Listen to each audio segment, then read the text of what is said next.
Quilters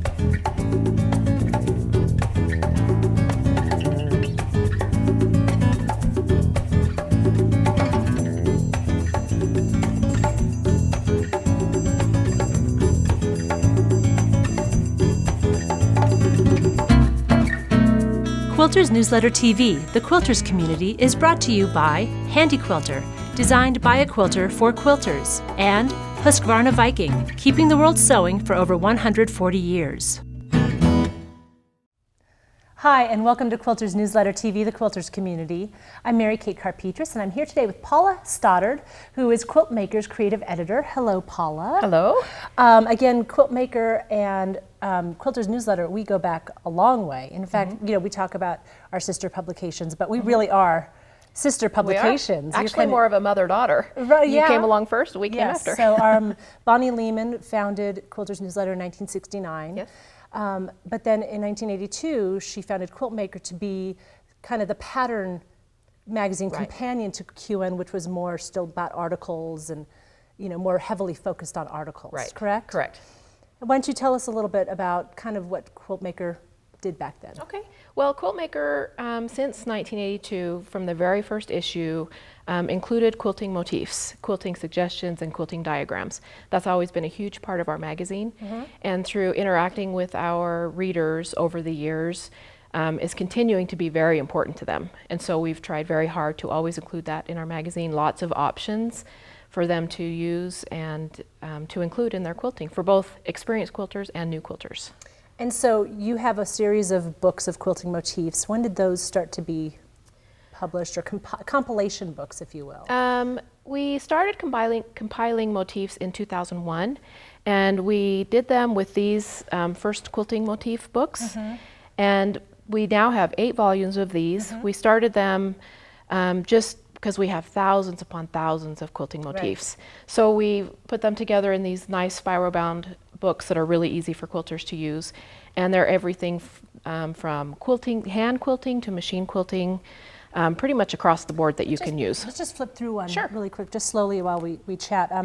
Quilters Newsletter, we used one of these books when we were looking for a quilting motif for our anniversary stars pattern, and we found the right thing, and we had a number to choose from. And I have one of these books. One of them, I don't know, there was just one free for the taking one day, and somehow I got one. Fantastic, fantastic reference for anybody who does his or her own quilting. You're going to find a ton of things. So why don't you kind of tell us about some of the highlights or what people can expect. We have all different kinds of sizes, and then we show different ways that you can adapt them into blocks, borders, setting triangles. We show them that they can be hand quilted. We show how you can make them continuous machine quilting. We give lots of options for different ways to use motifs. If there's different parts of different motifs, you can combine them and use them for blocks, all over quilting, borders, you know, pretty much anything you want to use, you can find something to adapt. And different types of motifs, juveniles. Right, all kinds of different things. To very ornate, you know, this, for holidays, instance, floating kids. clouds and stars. Right. You know, there's so many applications you can incorporate that into. Right.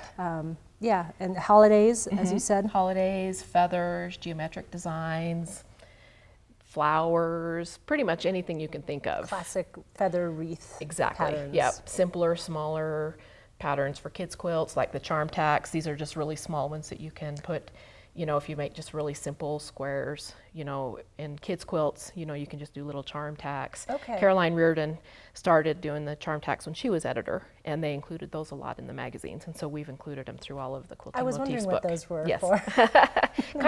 It's kind of for people who have always just tied quilts, aren't really ready to make the big step to quilting their quilts, but they can go in and just do these little charm tacks all over their quilt. It's kind of a good in-between step. Yeah, that's cute. I did not know that. Now I will have to try it. So we have 8 of these volumes that we have published over the years, and that just kind of was the tip of the iceberg for us, because we've had, like I said, thousands and thousands of quilting motifs. So we have 8 of these volumes, and they are a great collection to have as well. But then we also eventually decided to go ahead and make a larger quilting motif book, 501 quilting motifs in 2011. And this is just a larger compilation, some of them from the other volumes that we already published, and then hundreds and hundreds of new motifs that we had. And it's kind of the same thing as the other volumes, but larger. It has a lot more options of for blocks and borders and that kind of thing. A lot more intricate, a lot bigger variety, just kind of along the same lines, just larger. Okay. This is a great book to give to somebody as a gift because it's got just such a huge amount of quilting motifs. You know, it's just a great resource. And it's great for newer beginners as well as more advanced quilters because they're simple motifs as well as more advanced motifs. And also one of the things that we have in all of our books is this Q, which is kind of the little symbol for motifs that have been digitized. So if you want to give them to your long arm quilter to use, you can get the digitized motif and use them in that way. And now you are a former long armor. Yes. Professional long armor. Yes. Did you, and you do your own quilting? I do now, but I do it on a domestic and on a handy quilter, Sweet 16. Okay, and we're going to be talking about that in our next episode. Yes. Do you use these? I do. I definitely do. Yes. I definitely do. I do a lot of freehand quilting as well, but I do a lot of my freehand quilting based on the motifs, but I also do a lot of quilting with motifs. Okay. Yes. And you find them easy to adapt for? I do. Again, the continuous line aspect. And sometimes you have to be a little bit creative, but we can talk more about that in the next episode, how you can take any motif and make it so it's continuous line quilting to make it easier. I'm all about making it the easiest way possible so that we will do it. Okay. And is there another volume? Yes. Our newest volume that just came out this year is 502 quilting motifs. Yes. Yes. 502 quilting motifs, and it's just along the same lines, a whole bunch of newer motifs, and pardon my pink stickies, they're for my notes. That's okay. But it's along the same lines, and I can take you through the whole book and kind of show you how it's all laid out and the best way to use it. Yeah, absolutely. Okay, great. So in the first part of the book, we have the table of contents, and in this book, there's several different themes, just like in the other books, from kids to in the garden, curves and feathers, holidays, that kind of thing. So it's really easy to find what you're looking for. And then in the beginning part of the book, we give some great tips and hints onto how to pick your quilting motifs. What kind of quilt do you have? What kind of style do you want to portray? Is it more traditional? Is it more modern? Is it more for kids, more fun, that kind of thing. So this goes into detail as far as how best to pick your quilting motifs and kind of gives you some really good ideas. Because a lot of people who are doing this for the first time or are brand new at it, are nervous and think they're always doing it wrong, and you're not, and so this just kind of helps walk you through that. It also talks about how to adapt the quilting motifs for different blocks, how you can use a quilting motif, and then you can stipple around the motif to fill in the block, that kind of thing, so that you can kind of combine two different things. And then we also have a great chart here for marking tools and different ways that you can mark the motifs in your on your quilt or transfer the designs to your quilt. So this is a great resource because, as you know, there are lots of tools out there, lots of things that you can do. And this kind of just breaks it down and gives you kind of the pros and cons to each one and what might work best for you. That's excellent because people always have questions about that when they're starting to quilt, or even when they're in it for a while, thinking this tool isn't working for me. What do I do next? What do I do next? There's always new tools. Yeah. And the one thing always you need to remember with tools, as you know, is you need to try them out on fabric before you actually mark your quilt, because they say they're water soluble, but if you for some reason you're using a special fabric or you're making a really special quilt, you need to test them, that kind of thing. So that's what this talks about. And then also it talks about adapting the motifs for different sizes of blocks and using like circle templates, which we have in the back that I'll show you, to be able to mark your motifs. So then through the middle of the book, we have all of the different motifs and stuff, and we'll talk more about that in a minute. But in the back of the book, we have a great index. We have a size index. Nice. So for every motif that's in here, in all the different sizes, is in this index, a size index. So if you have a 6-inch block and you're looking for a specific motif, this is a great resource. And then also we have them in alphabetical order. So if you know the name of the motif that you're looking for, you can find it quickly. And also we have the circle and angle templates, and these are really handy to have if you just need to mark a circle in the middle of your block and you don't have a glass the exact right size that you can trace around, these are some templates that you can use to make.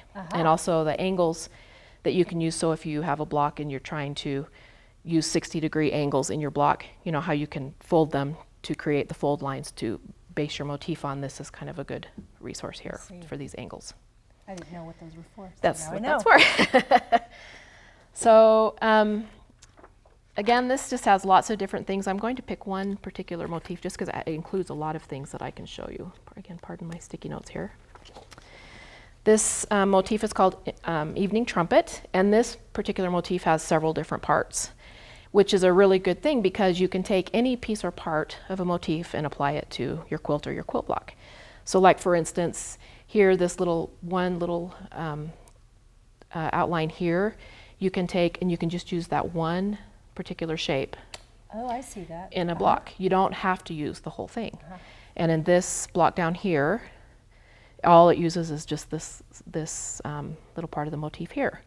So you can take little bits and pieces of all of the motifs and apply them any way that you want to. Again, here's this particular motif here, and it's a great motif for a setting triangle. Because often it's easy to kind of plan your blocks, but then to plan your setting triangles and your setting squares and that kind of thing gets a little more tricky. Yeah, I haven't put those into practice yet, but just knowing they're there, it's just such a cohesive approach to a quilting motif. Right, it is. And helping you plan.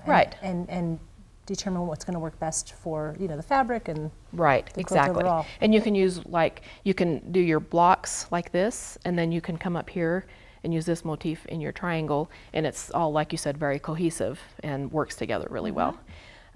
One thing that we also have in this that is very, very helpful is you can see in this diagram here, this part of the diagram is in a light gray solid line.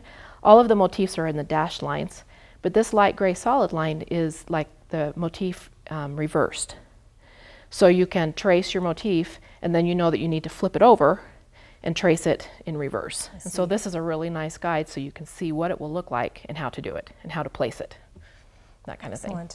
So this block has been adapted into, this is a 4.5 inch border, and it shows how you can take the motif and reverse it and do it all along your border.